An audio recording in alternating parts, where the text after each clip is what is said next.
This morning, new Pope Leo XIV already at work, celebrating his inaugural Mass under the frescoes of the Sistine Chapel with the cardinals that elected him as the first American Pope in history. I know I can rely on each and every one of you to walk with me as we continue as a church, as a community of friends of Jesus, as believers. Overnight, a glimpse of his first evening as Pope Leo, greeting Vatican officials, getting out of his car to mingle, even signing his new name in a child's book.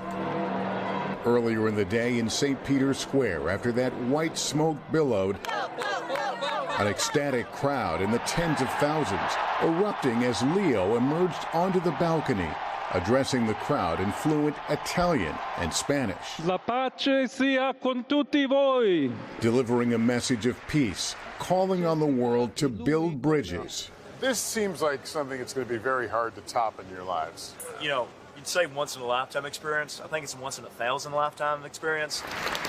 Before he came out, Pope Leo changing into his new vestments and pausing for a moment of prayer after mixing with the cardinals who made this surprising choice.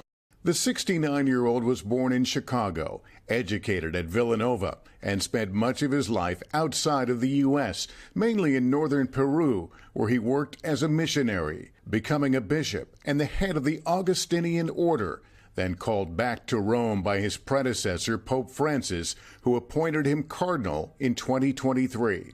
The two sharing a close relationship. I have to say, Pope Francis is an incredible guy to work with. He is also a modern pope, active on social media.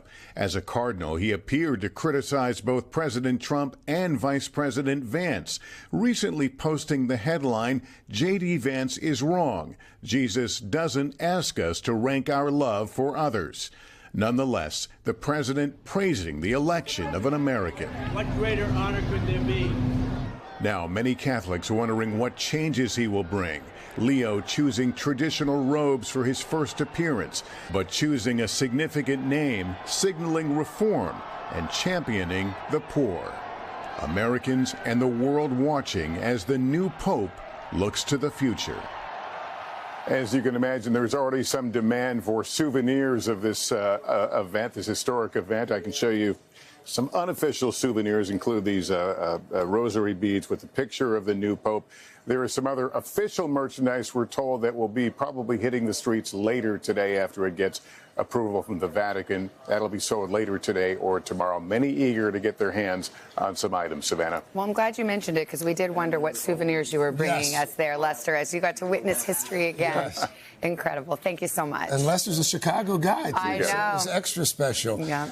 Hey, thanks for watching. And don't forget, you can catch the Today Show every morning on NBC or take Today when you're on the go. Just follow the Today podcast on Apple Podcasts, Spotify, or wherever you listen.